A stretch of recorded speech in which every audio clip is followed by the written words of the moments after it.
Hey everyone, welcome to the Fantasy Debate with Sam and Tate, brought to you by drroto.com. Get your daily prescription of fantasy sports.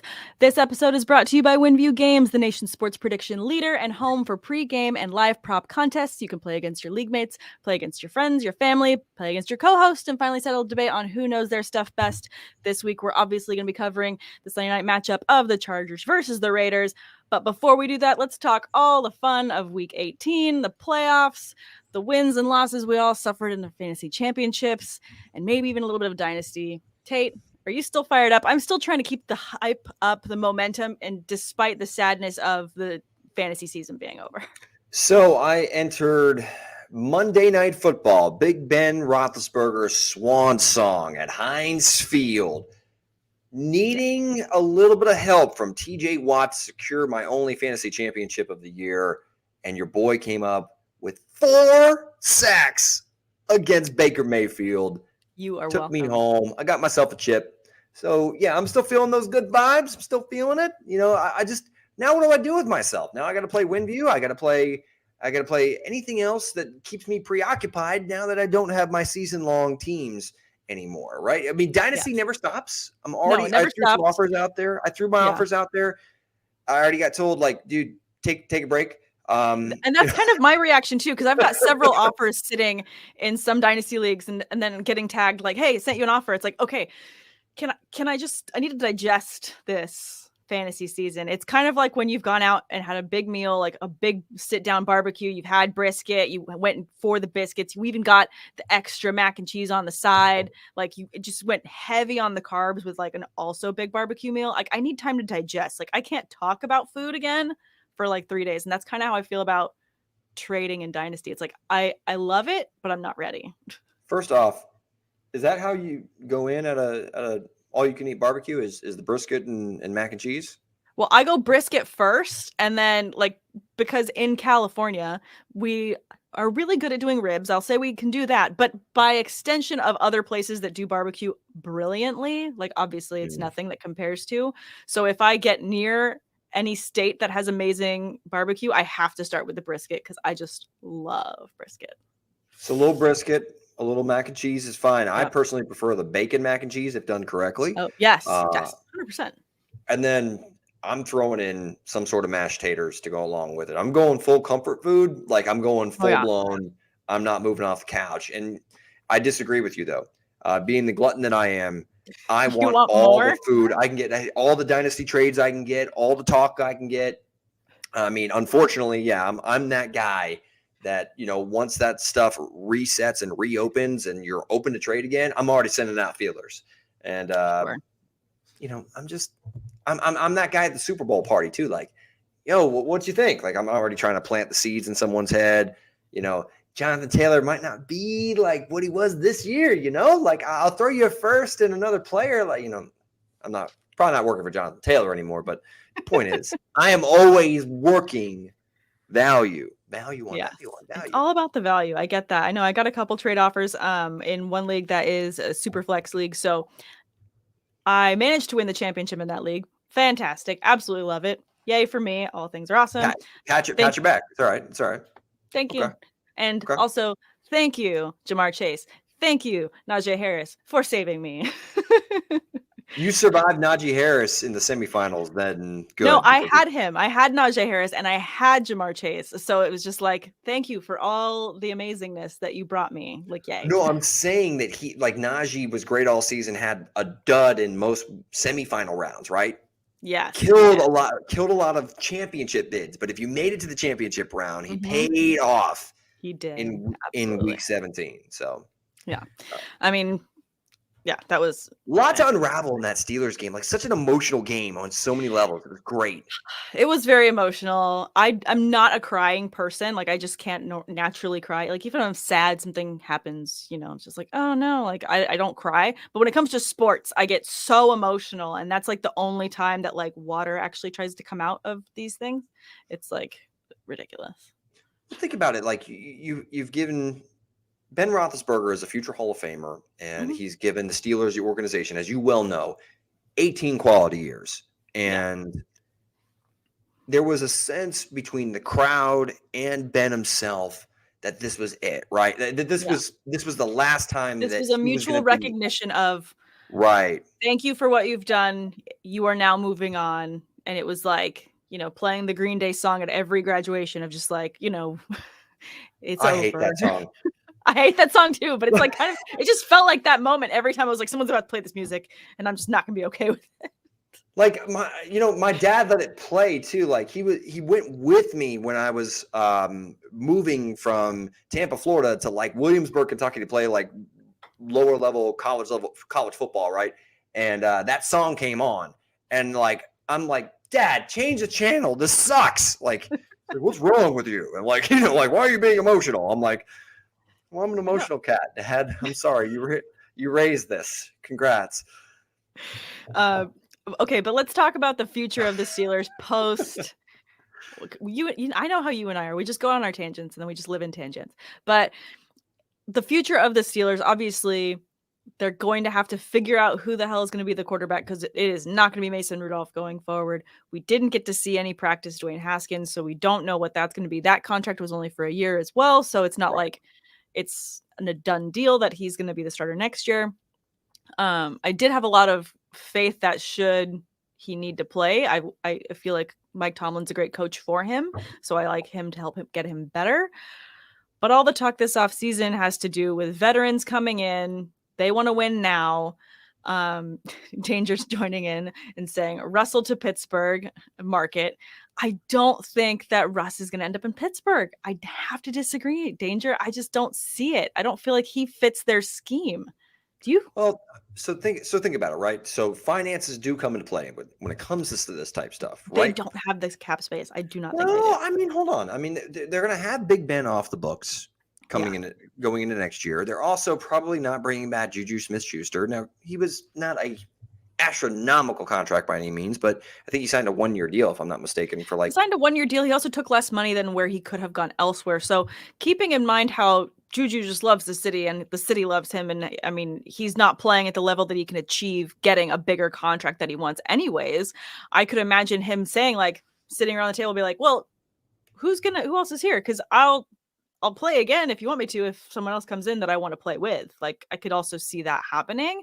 And if he takes another contract equal to what he just did for another single year, that's a good deal to me, to keep that depth for their receivers. Well, right. But you're also going to have to likely re-sign Minkah Fitzpatrick. Like he's on the last year of his deal in 2022. Yeah. So, I mean, he's going to want some sort of extension.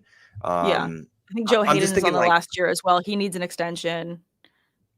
So, I mean, there's some money that may already be spoken for / allocated, but I think heading into next season, the Steelers are going to be around like the 12th most cap available. Okay. Once it actually starts, but now that money can be spoken for pretty quickly now, and in particular if Minkah signs, like resets the safety market or something like that, which he will. He's that good. But I mean, you start thinking Russell Wilson, Aaron Rodgers, any of those marquee franchise level quarterbacks that are disgruntled. Now, granted, we don't know about the situation with Deshaun Watson, but I mean, don't you put that evil on my team. I'm just I'm not. Again, we do not know how that is going to play out in a court of law. If it's what's happened, what didn't happen, that's not for us to determine. We don't know. But I feel like just how much everyone in the media is still just talking about him and where he's going to land. It's just it frustrates the hell out of me because I'm like, why does this guy even still get to talk about having a job? Like, can we talk about anything else until that gets resolved? Like, it's such a huge issue. Well, the problem is that it's how often can you think of, Sam, in like NFL history where a guy is like at that position is available at that age, like on the open market, supposedly because the Texans have publicly pretty much divorced him, even though he's still under contract. So it's just weird. It's definitely weird. It's definitely weird. Because of the speculation that goes along with it. That's all. Because where is he going to go? Like, unless he's brought up on criminal charges, which how long has this investigation been open again? Like a long time. I'm not saying he's innocent or guilty. I have no idea. Yeah.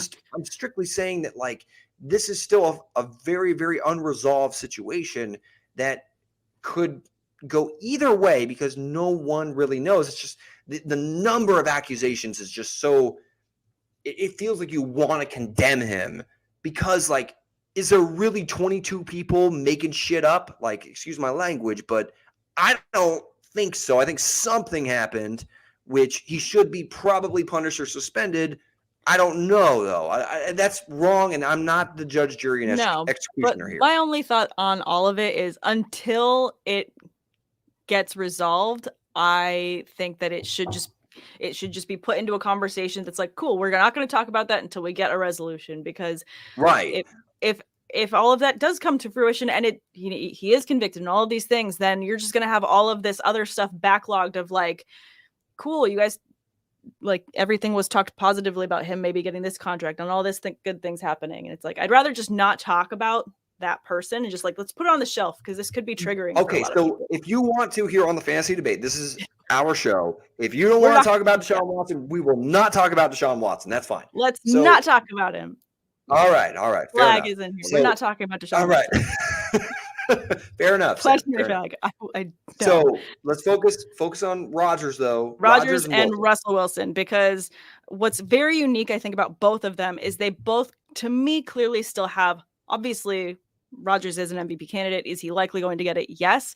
But I still think that Russell Wilson has plenty left in the tank that they could each go on to head to more Super Bowls with whatever team that they are with, as long as they have the right team around them. My reason for thinking the Steelers are not going to land one of them is they're too elite to settle for a team that doesn't have an offensive line to protect them. Like, not even about money. I don't think that a team that they're going to feel confident that they have that support around them in order to play at their level. Like, do they have good receivers? Do they have a good offensive core that, you know, Rodgers would love to be able to throw to all of them? Absolutely. Do they have a really fun running back that, you know, they can play off of with Najee Harris? Absolutely. But I just don't think that they're in the point of their career that they're like, yeah, I don't mind getting sacked 15 times. Like, no. Well, while I agree that there's some offensive line issues that probably need to be addressed in the offseason for the Pittsburgh Steelers, like Kendrick Green probably is not best suited for a center role in the National Football League. Like, move him over to guard or something like that. I think he can contribute, or he can rotate, or he can be a depth guy.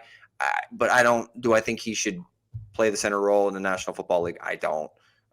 So there's some issues, right? Like, I get where you're coming from, but those elite level quarterbacks, in particular Aaron Rodgers, those guys know how to get the ball out of their hands quickly. I mean, he's been without David Bakhtiari, who's the best pass blocking offensive left tackle in the National Football League the entire year, and you still don't see Rodgers getting harassed all that much. Like, that's a huge loss, yet he's made do.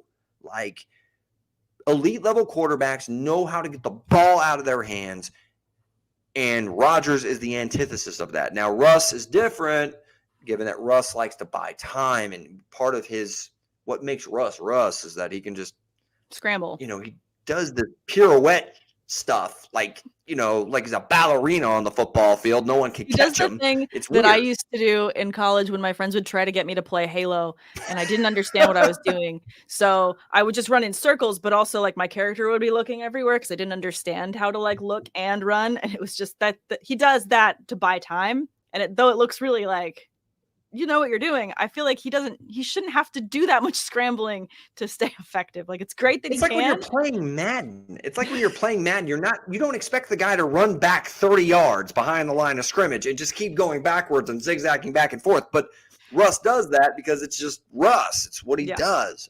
But I'll also say this when it comes to the Steelers, before we move on, in the post Big Ben era, Russell Wilson has shown some concerns since coming back from the injury that he suffered to his finger when Aaron Donald, like, freakishly just kind of caught his finger, like one of his fingers on his throwing hand. Like, he just hasn't been the same. He took it and put it on the mantle next to the one he has of Drew Brees' finger. That's what he did. It's weird. It's a weird mantle to have. That's a weird mantle room. You know. It's Aaron Donald, it's not me. Imagine Aaron Donald having a room specifically dedicated to like a handprint or something like that. He's asked for their gloves after the game too. He's like, "Can I have your glove?" Like, why? You don't want my jersey? No, I just want your gloves. So then he can be like, "I got another one." Yeah, he's got like on a clothes hanger or something in his closet. Like, so creepy. That's weird. All right, now that we've determined that, so let's focus on Week 18, though. Okay. Let's focus on Week 18. That's a nice segue. It's a nice segue. Yeah, so many segues and lots to talk about in that division. Obviously, I think in the postseason, what the Browns going to look like? What are they going to do with Baker Mayfield? I think that a lot of people are saying, Baker's washed. It's this conversation that happens every year, and it's the conversation. People are saying these things. I'm not saying these things. Even as a Steelers fan, I don't think that Baker's washed. I think that he is just playing insanely hurt and he needs some time to get better, and then he can come back like normal Baker. I think the Monday night massacre that took place, and it wasn't even really a massacre, it was just more of like a Monday night meltdown for Baker Mayfield. Yeah. Some of it had to do with the fact that they were trying to single block TJ Watt. Like, what in the hell are you thinking? Like, don't do that. What? First off, don't do that. Second, Baker Mayfield, he knows what the play calls are. He knows what the protection calls are. He knows if you've got an offensive lineman that can't really compete with TJ Watt, don't hold the football. Get it out of your hands. And that's not – Baker right now is not 100% healthy. And to me, he looked like a guy, Sam.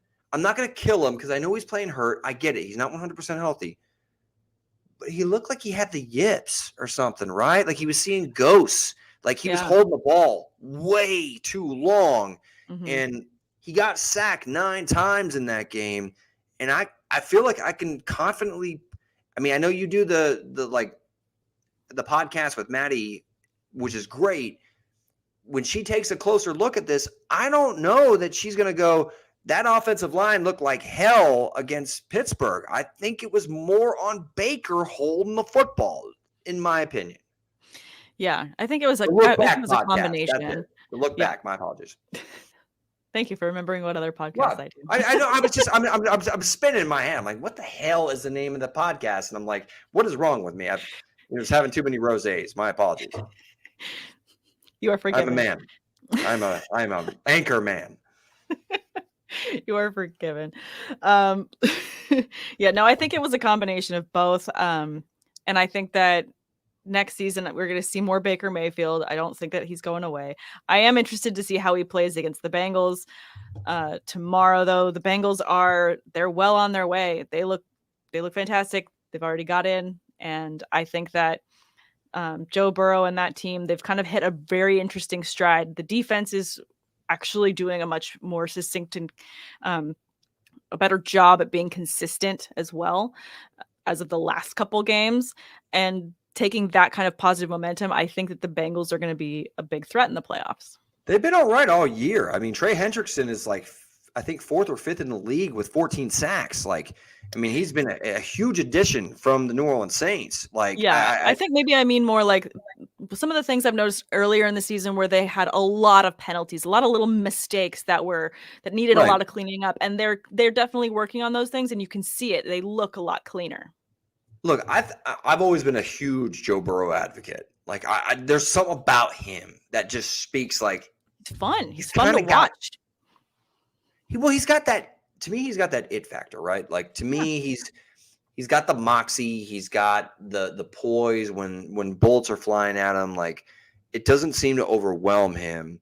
And he's got some pretty damn nice weapons too, with like Jamar Chase and T. Higgins and Tyler Boyd and Joe Mixon. Like, they've got that offensive line is better than I thought, though. Like, when I thought that they passed on Penei Sewell, I was like, ugh, like.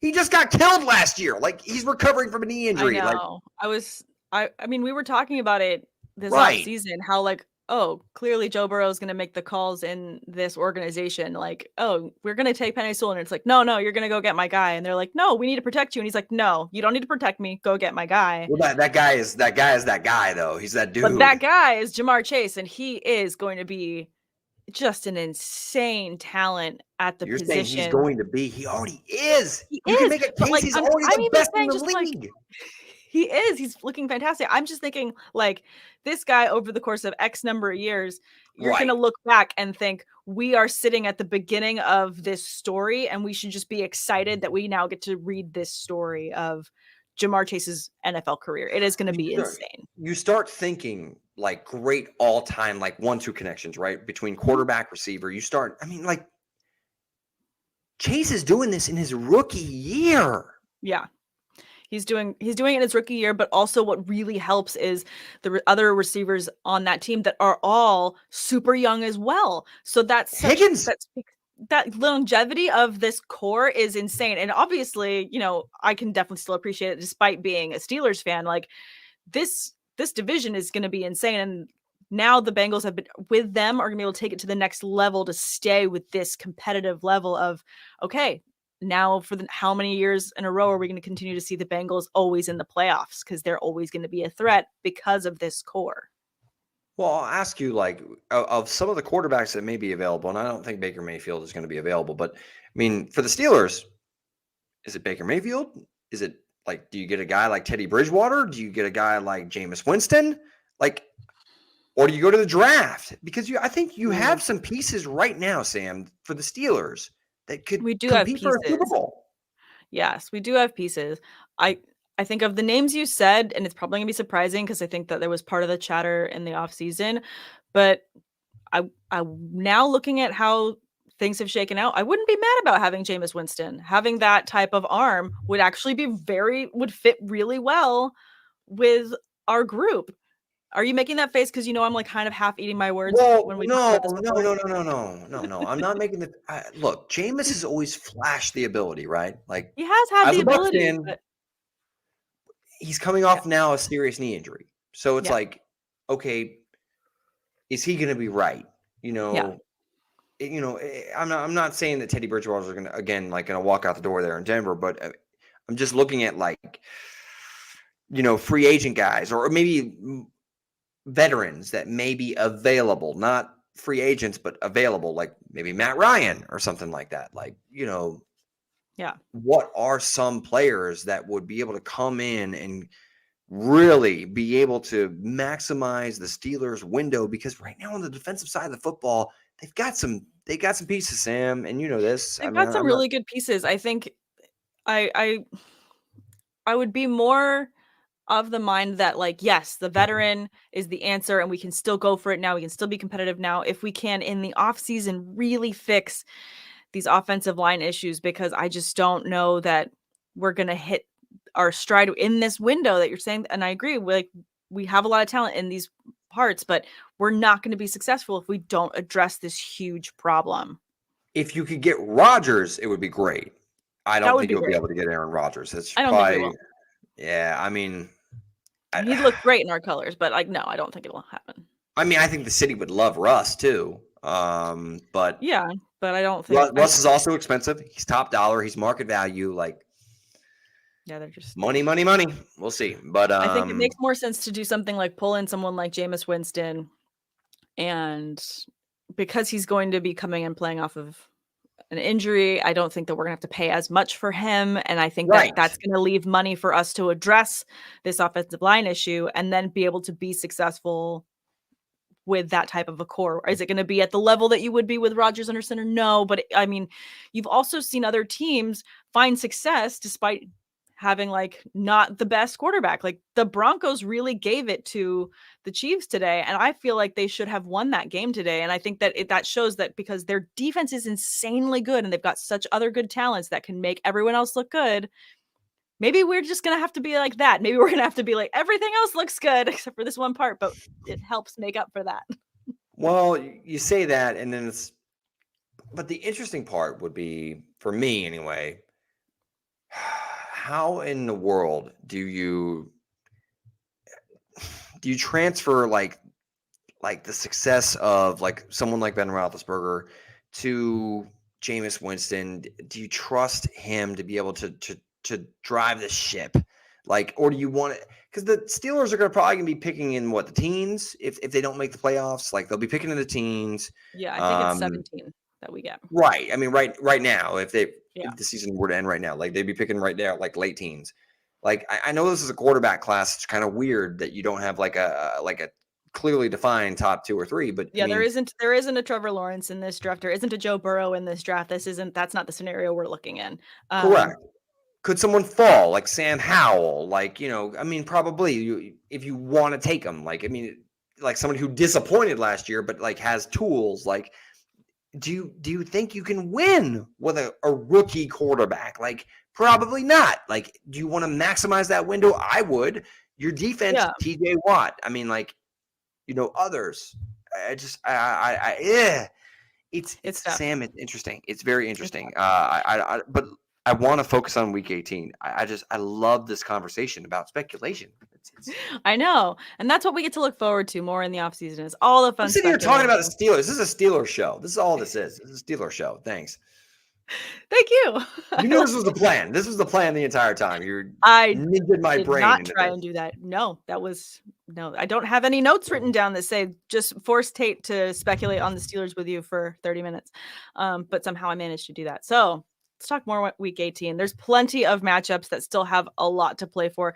This is a really fun playoff picture. There is really every single team has to play to win scenario. Like this isn't a Week 18 or a scenario where it's the last week of the season and, every team is phoning it in. That's not the case. I mean, despite the fact that the Eagles are playing with 12 players on COVID and they're intentionally not playing Jalen Hurts, they're still staying competitive. They're about to start the third quarter. They're down to the Cowboys 30-17, but they're still trying to get it in there. Like they're not giving up. Yeah, I mean, it's been interesting because Dak Prescott has been one of the more head-scratching cases of 2021's NFL season, right? I mean, yeah. Won't feel like he went through a lull when he came back from his ankle injury. Was he fully healthy? Who knows? But now he's got 4 tutties on only 16 pass completions against the Eagles. Are the Eagles any good? They don't have Jalen Hurts. A lot of questions, right? But other Week 18 matchups, before we get into our WinView Sunday night matchup, the winner in showdown between the Raiders and the Chargers. Yeah, there's plenty to sink our teeth into. I mean, the Steelers and Ravens is kind of interesting. Ravens I know we just belabored the Steelers, but this is an interesting scenario where if the Steelers do win, does it help? Yes, but more importantly, they need the Jags to beat the Colts. Correct.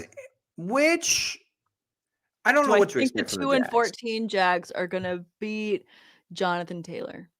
Because it's not even like I'm asking, like, are the Jags Jonathan Taylor? That's hard. Are they going to beat Jonathan Taylor? And I guess the follow-up question to that is, I mean, what's the Colts scenario? Is it a must-win for seeding for them, or are they comfortable just being in? Because in that case, could they rest Jonathan Taylor, and that would give the Jags the chance? Because that's the only chance in my mind the Jags have at winning is if they bench Jonathan Taylor to rest him. They're not resting Jonathan Taylor. No. I mean, if they have a chance not to make if they have a chance not to make the playoffs, then why would you rest Jonathan Taylor? I mean, Taylor has kind of got like an MVP bid going. Like that's how damn good he's been this year, which is wild. So that's going to be an interesting game. It's in Indianapolis as well. Like it's going to be a very fun game to watch Jonathan Taylor. That's a tall order. I mean, yes. I mean, that's why I'm not predicting. I think this is probably the end of the road for our guy, Ben Roethlisberger. But that all being said, I mean, we saw Jonathan Taylor earlier this year just torch. It was part of that, like, I think it was 8-game stretch where he had 100 yards rushing. Jonathan Taylor went for 116 and a tutty against Jacksonville. And 116 and a touchdown. He had 21 attempts. And he even had 6 catches. It's just he's had an insane season. When you're thinking about dynasty prospects and you think about where you're going to take, if you go running back early, I mean, Jonathan Taylor has to be number 1 off the board, right? He's my number 1 dynasty running back right now. Yeah. Number 1 dynasty. Redraft, even over McCaffrey, who can't seem to stay healthy right now. I mean, I think because of the way that injuries shook out for McCaffrey this season, this kind of has taken him, for me, out of that top 3. Like, you're rotating these 3 guys at the top position, because now it's 2 years of us having to draft him and then be let down. So it's kind of like, all right, well, I'm maybe okay with taking him at the end of the first. But who do I trust? I mean, I trust who do you Derrick trust? Henry. I I trust trust Jonathan Derrick Henry. Taylor. Dalvin Cook. I mean, Cook's up there too with that conversation. I mean, certainly Najee Harris, his volume. Najee Harris. A PPR. I trust Najee Harris's volume compared to Eckler. everybody else. Right. I mean, so Eckler. I mean, I think that's his top 4. We're starting to name players that are really pushing him down the ranks that I would rather have. McCaffrey and Eckler are like neck and neck right now to me. I mean, I feel like I'd rather have McCaffrey. I mean, to me, it's McCaffrey. McCaffrey has the higher ceiling, but it's a conversation, and it should be. It is, but what makes it messier as well is it just feels like Carolina really doesn't know what to do with the quarterback situation that they have. I mean, they've gone back and forth between Cam and Darnold, and I know that McCaffrey is quarterback proof. I know that, but it's just also one other thing that muddies the waters. Do you think that Matt Rule is still the head coach next year in Carolina? I mean, he made the decision. I don't think he should be, but I think he will be. So I can't confirm this, but sources? I don't have any. So this is all pure speculation. I call it Tate. Tate. Yes. Get it? My last name. All right, cool. I got it. Thanks. But when we're talking about Matt Rule taking the job, right? He had a decision to make on Cam Newton. They let him go, and he brings Cam back in, knowing that Sam Darnold is probably going to be coming back at some point. Then he's splitting reps, and it's all kinds of just. It makes no sense. No, like messy. You can't have that stuff from a head coach. No, you need conviction. You need a plan. You need like leadership, and I just don't feel like you have that from Matt Rule. I think he's just kind of flying by the seat of his pants. Yeah, and you bring in Cam Newton, who's a kind of a legend in Carolina, this organization, right? I mean, say what you want about his exit, but the dude is arguably the greatest dual threat quarterback that's ever played in the NFL. He's in the conversation. He's definitely in the conversation. And what he's done for, the organization, for the fans, like Super Bowl. Yeah, he's done a lot. So that's the other thing. To me, see, it adds to the muddiness of then. Why do you bring him back? Yeah. Why? You traded draft picks for Sam Darnold. I mean, I get he was injured, but what? What? I don't get it. I'm sorry. My bad. I'm just like my reaction was. You're flabbergasted. That does not make sense. Yeah, no, it doesn't. It doesn't really make a lot of sense, and it is very confusing. But to me, all of that just kind of goes back to when I'm drafting and it's in redraft and I'm looking at, teams of players where it's like, okay, am I avoiding anyone here? I'm probably avoiding several people in Carolina as a result of this season. Not only Carolina, and I don't want to go too deep down this rabbit hole. But do we avoid Saquon Barkley? That's a very real conversation. We just listed off a bunch of running backs that we would rather have than Christian McCaffrey, and we didn't even mention Saquon Barkley. I love Saquon. I know. As a player, I do. Yeah, no, I love him as well. You love his quads. I love his quad. I'm envious of his quads. Quad envy. # quad envy. It's hard. It's hard to admit that, but if I had to buy extra large pants because just of my quads, I'd feel really good about myself as a human being. But in all reality, are you comfortable drafting Saquon in the second round? Because I don't even want to put him in the first round conversation right now. He's not performing on a third or fourth round level right now.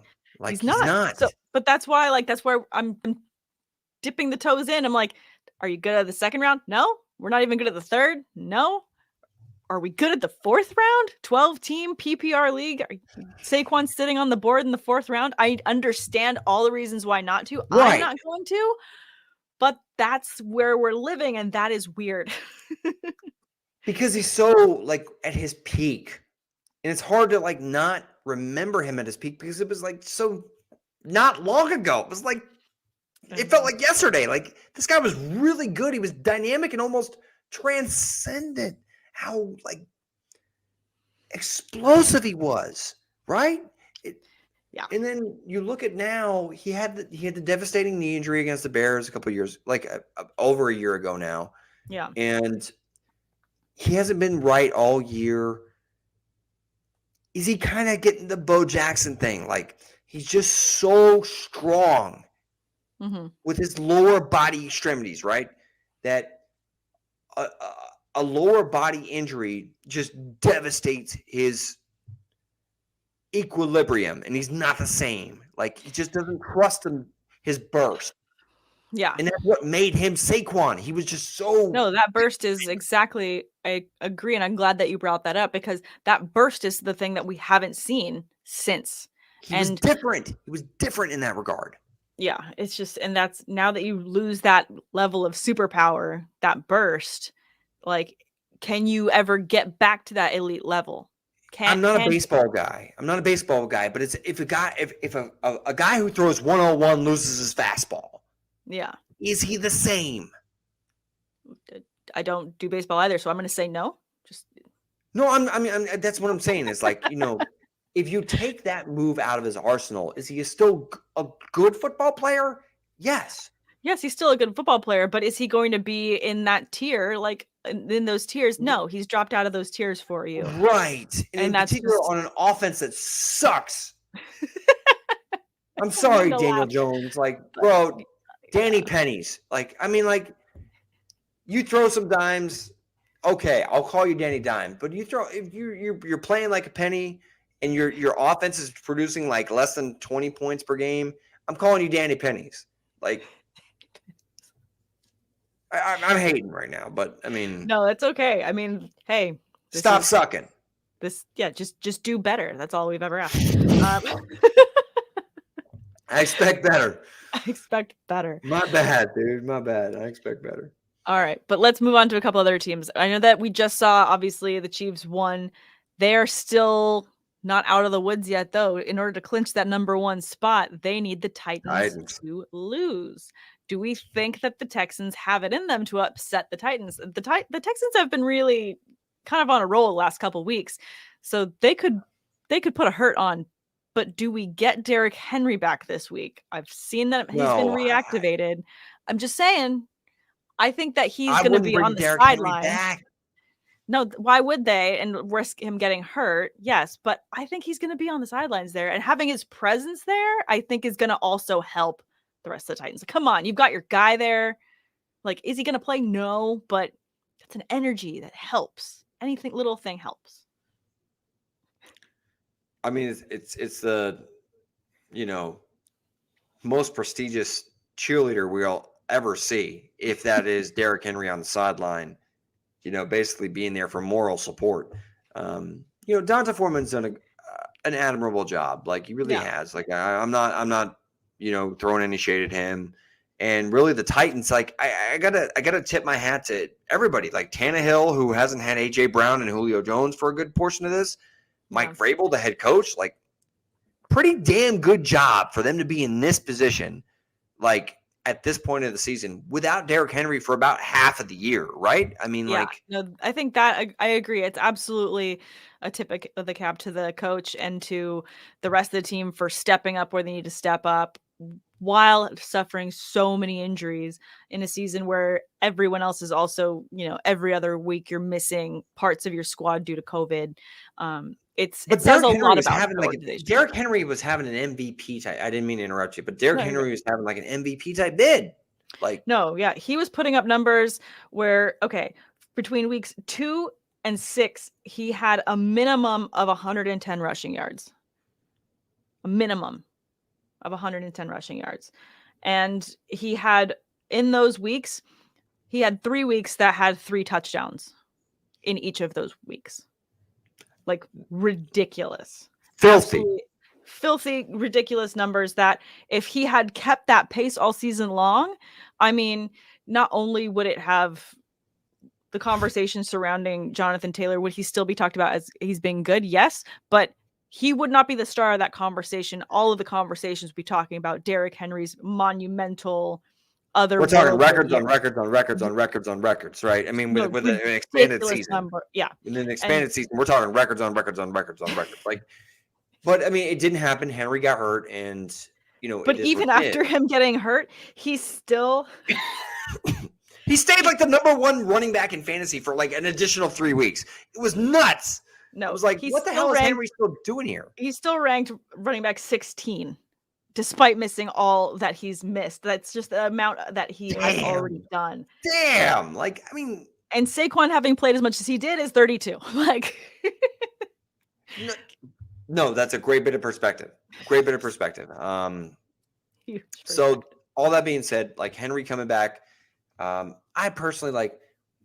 I know it's important to get that bye, right? But I think part of what gives you that bye is to rest Derrick Henry. Make sure he's 100% right. Because if he can practice right now, he's probably close. But he's probably not 100% right now. Okay, so then my follow-up this week, next week, and then heading into the following week, I think he'll be close. But that's just me personally. I would rest him. If you think that they can get the win this week, and it sounds like you think that they can, you think the Titans can get the win tomorrow, right? Without him, yes, I do. Without him, yes. Okay, we're not talking about him. So then they don't play him tomorrow. Then they have the bye because they're the number 1 seed. Right. Then we see him. How do you feel the Titans' playoffs hopes play out when they've got their guy back? Very good. They're a tough out. I mean, Kansas City is always going to be Kansas City, which is the problem. But then now they'd have to go on the road, though. Yeah, I mean, they would have to go on the road, and I think that doesn't help them at all. And I think that just the fact that Kansas City's defense has looked better recently, but it hasn't been consistent all year long. And Mahomes has not been the same Mahomes all year this year as he was last year. He's just been a little bit more inconsistent. He's made a lot more mistakes this year. Just as a whole, I think that there are a lot more things that are kind of chipping away at their perfections that we see as the Chiefs going to the playoffs, right? That make it tougher for them to just automatically get the in. Tested in the vacuum, right? So, I mean, when we're talking about like the Kansas City Chiefs, like, yes, their defense has definitely improved from like the first month of the season where they were pretty bad. Yeah, pretty bad. Pretty bad. But when I'm taking a look at this defense in comparison to where they were, no, they've definitely made strides. Mahomes, although I think a lot of people took the copy and paste button when it came to what the Buccaneers did in the Super Bowl against the Kansas City Chiefs, and then they basically copy and pasted that through the first month of the season. It took a little bit for Mahomes to figure it out. He did, because he's Patrick Mahomes, and they rattled off 8 straight wins. They lost last week against the Bengals, but the Bengals are a good team, so I'm not concerned about that. I think the Chiefs will still be there, but when you're taking a look at all this, like, you know, all the storylines and all, like, in the big picture, right? The Tennessee Titans with Derrick Henry can keep that Chiefs offense off the football field. I think they can, and I think they've got enough playmakers on the defensive side of the football. Kevin Byard and even Jeffrey Simmons, like Harold Landry, like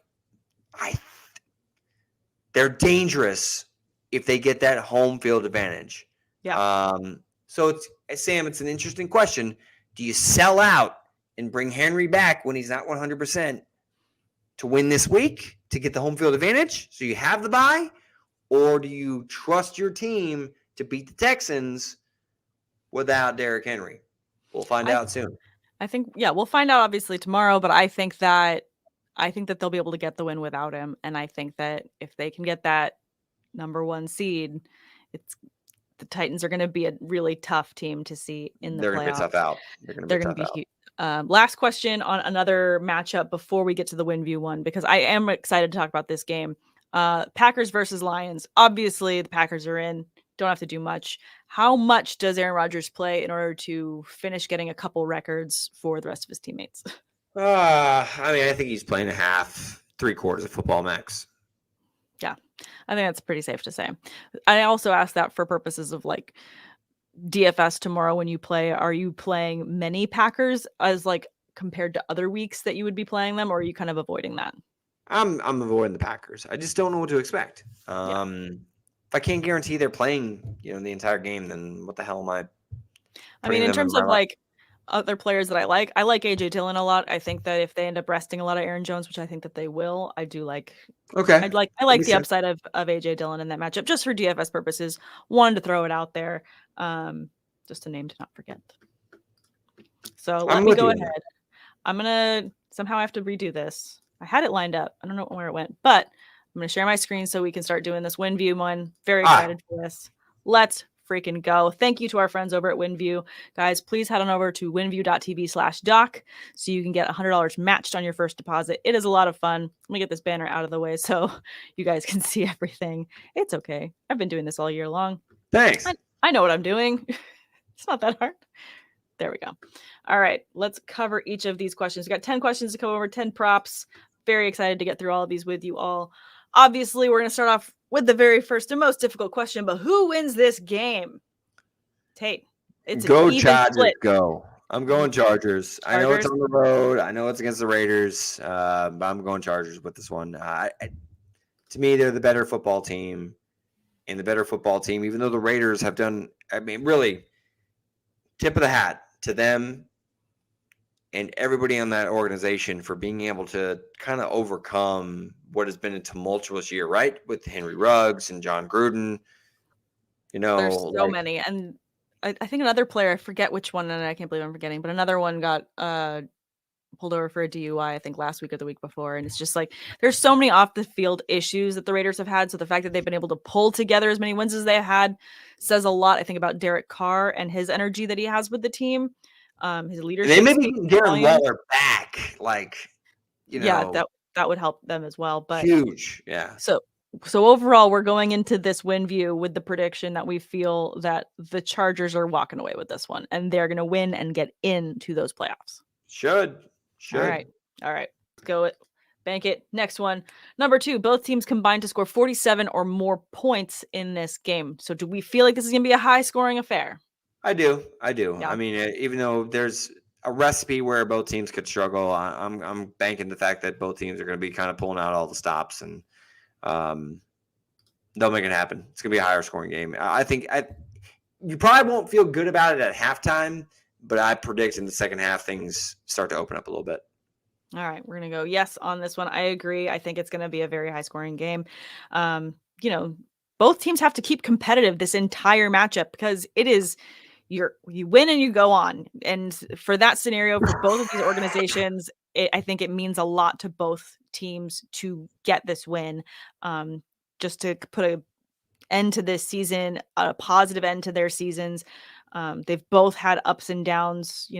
I just really feel like it's going to be a very, very intense matchup. All right, number 3, the game is decided by 3 or fewer points or goes into overtime.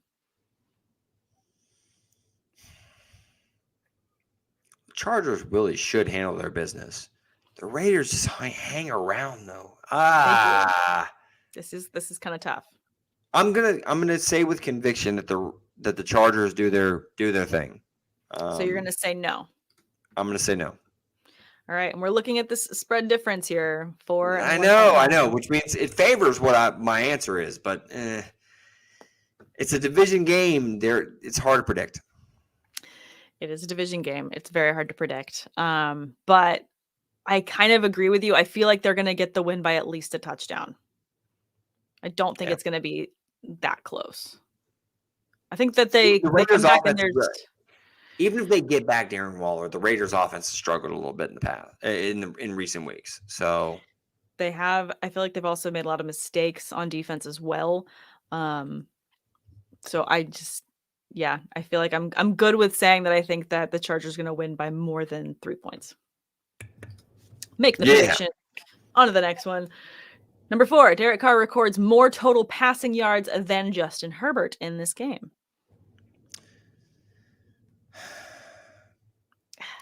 I know. I'm gonna say no. I'm gonna say no. I think that the Chargers will have more success through the air than the Raiders will, even though the Raiders are probably at least I'm predicting that the Chargers will jump out to a lead and probably be able to hold on to that lead throughout the most of this game. I just don't. I see Justin Herbert having a pretty good game, even though they could get to the Raiders on the ground. I'm going with Herbert. I'm going with the better player here. I'm thinking Justin Herbert's going to do his thing against the Raiders secondary. I'm also just looking at the last matchup that they had, and Justin Herbert did have more yards than Derek Carr in that one. Herbert had 222, Carr had 196, and an interception. I'm liking Justin having more total passing yards than Carr. So I'm going to say we're saying no then, right? Yeah. Reading this correctly. Okay, yeah. Carr records more total passing yards than Justin Herbert. No, hard pass. No, not happening. On to the next one. Austin Eckler records more carries than Josh Jacobs in this game. No, I'm going to say no. Strictly because I think that Jacobs is the bell cow that's left there in Las Vegas, where they still kind of roll Austin Eckler in and out of the lineup. We still see some Justin Jackson here and there and stuff like that. So I'm going to say no.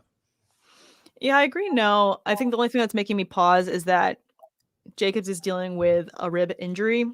I don't think that's going to sideline him. I think he's still playing, but that could just mean he's not going to be given that much volume.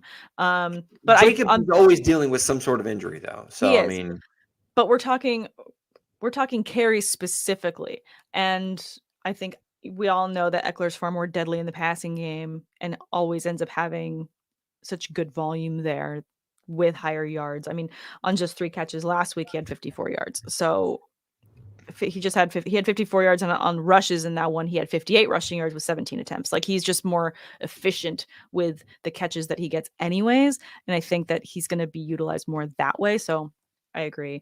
If we were talking total yards or total touches, it would be a different conversation. Strictly carries, I'm going Justin Jacobs or Josh Jacobs. Sorry. Yeah. So we're going to say no then. Correct. I am. Yes. No, I'm in agreement with you. You can disagree with me. It's fine. I don't want to on this one. I'll probably disagree with you on the next one. Rude.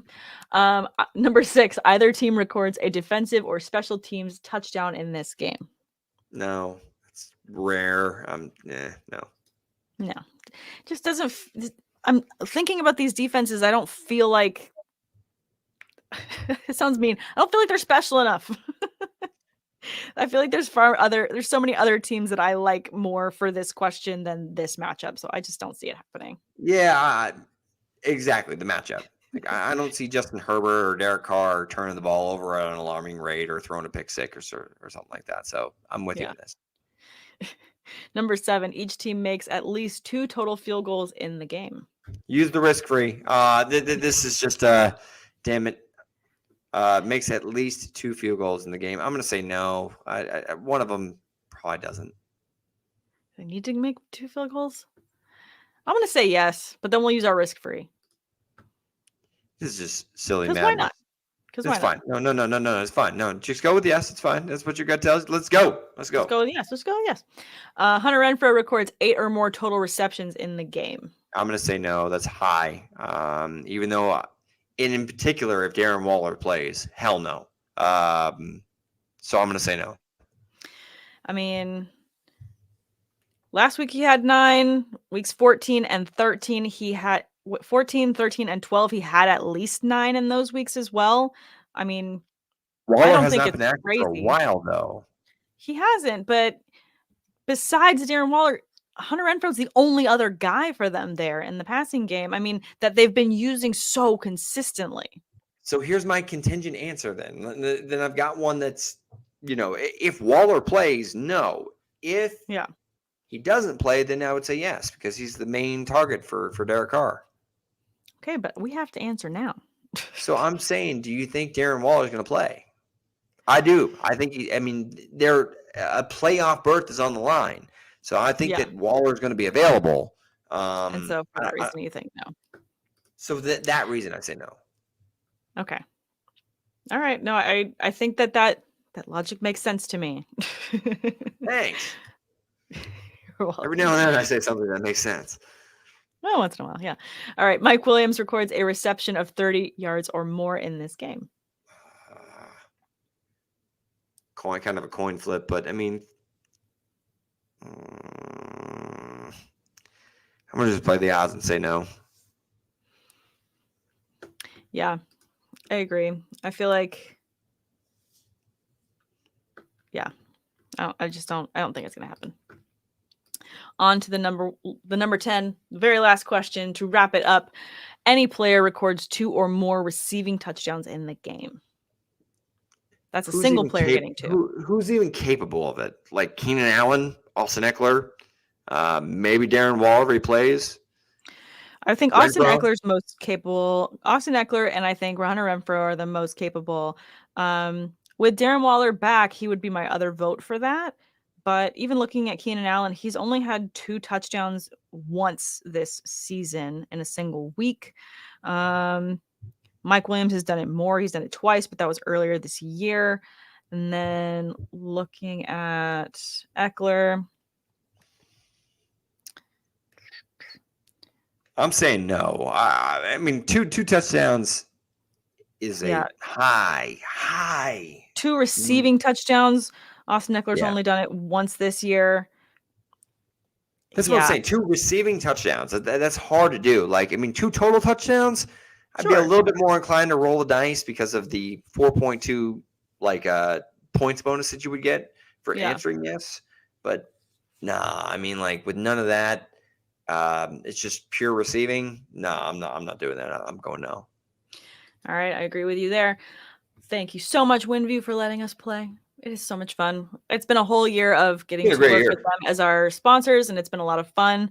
So thank you guys there. And again, don't forget to go on over to winview.tv/doc and get your $100 deposit match. It is a lot of fun. We enjoy them over there at WinView.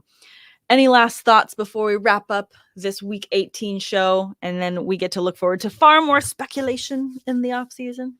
And obviously, we'll be chatting more on every single playoffs game. We got the NFL playoffs. I mean, so without quoting Jim Mora, Colts coach, you want to. Anyways, I want to, but I'm not going to.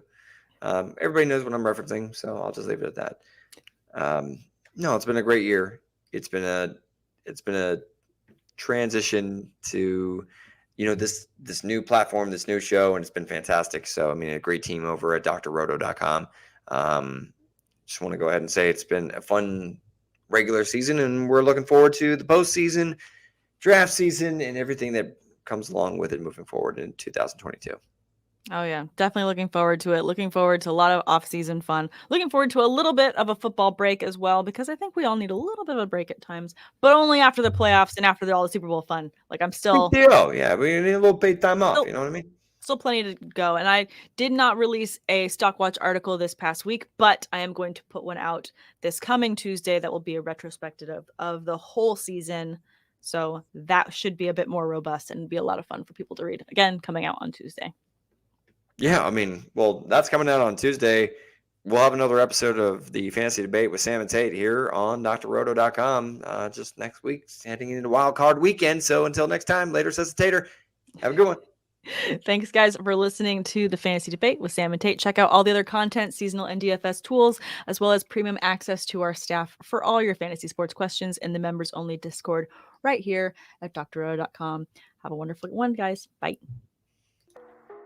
Thanks for stopping by the office. Get your fantasy prescription by subscribing to the channel and checking out drroto.com. And until the next visit, be well.